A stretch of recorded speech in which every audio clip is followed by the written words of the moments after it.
Hello friends, welcome to my new video. In this video we will learn about nested loops. So let's start with the for loop. So this is a basic syntax for nested loop. For loop, again inside for loop, again inside for loop. After that it's code. So you may use any number of for loops consecutively. It based on the condition, based on the requirement. What is the requirement of that program? You can use any number of loops. So let us consider an example. Here we want an output like this, that in first line 0 1 2, again in second line 0 1 2, again in third line 0 1 2. So what is the basic logic? What is the logic behind it? The logic behind it that one of the loop, that is one of the value, has to be repeated again and again, and one value has to be constant.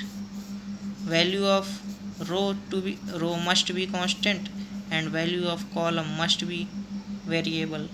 So let's understand it by taking an example. So as a basic structure of C program, header files are included initially. After that we have void main function. Inside main function we have written our code. So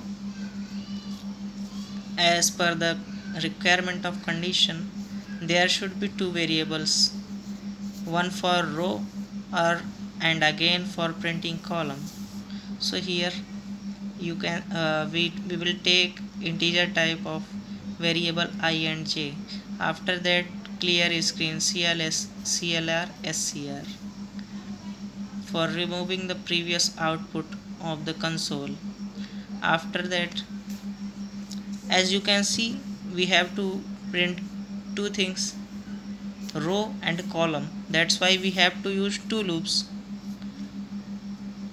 For loop for I, here you can see that we should have number of rows and number of columns less than 3 is equal to 3.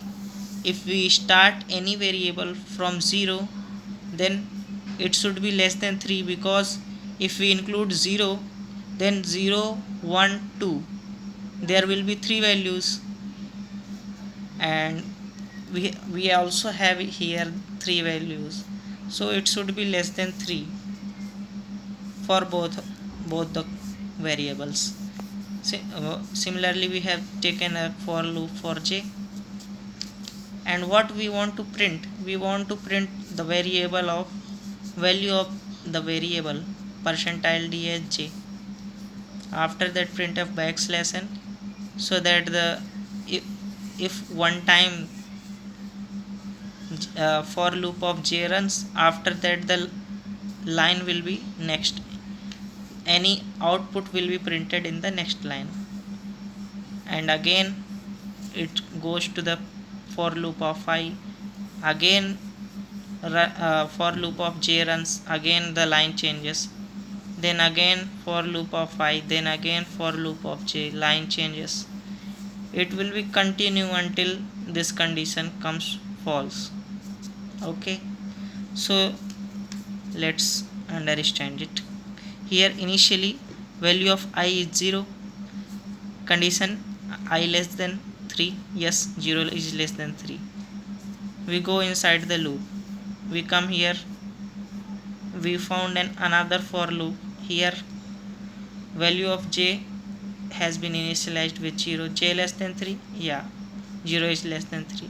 Okay, we come inside the loop, print f percentile d at j. At this time what is the value of j?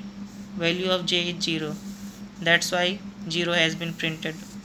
Okay, again value of j has been incremented by 1, it becomes 1, 1 is less than 3, again the value printed of j.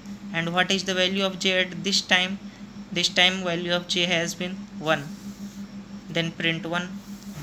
again value is incremented by 2, again the condition is checked, 2 is less than 3, yes, condition is true. We go inside the loop and printed the value 2, we printed the value 2. Okay, after that again it has been incremented, 2 plus 1 becomes 3, and the condition here comes out to be false, 3 is not less than 3, that's why the control exits this loop of j. After that the line changes, printf backslash n, that is the line changes. We had come in the second line. After that again the value of I has been incremented by 1, then I becomes 1 here, then 1 is less than 3, yes, condition is true. Then again for loop of j, it will be executed similarly as in the previous one. For j equal to 0, 1 and 2, the value will be printed correspondingly, and after that the next line we come in the next line. Similarly again value of I has been incremented, and now it has become 2, 2 is less than 3, yes, condition is true. Again for loop of j will be run as the previous ones, for j equal to 0, j equal to 1 and j equal to 2, this value has been printed. Again the next line, okay, here value of I has been become 3, 3 is not less than 3, condition is false. Then we comes out of this loop of I and j. Okay, after that we have get ch and curly braces close. So in the fourth line nothing will be printed, as we have exited the control from this loop of I. So the things we want to print has been printed in the output. I hope you will get it, friends.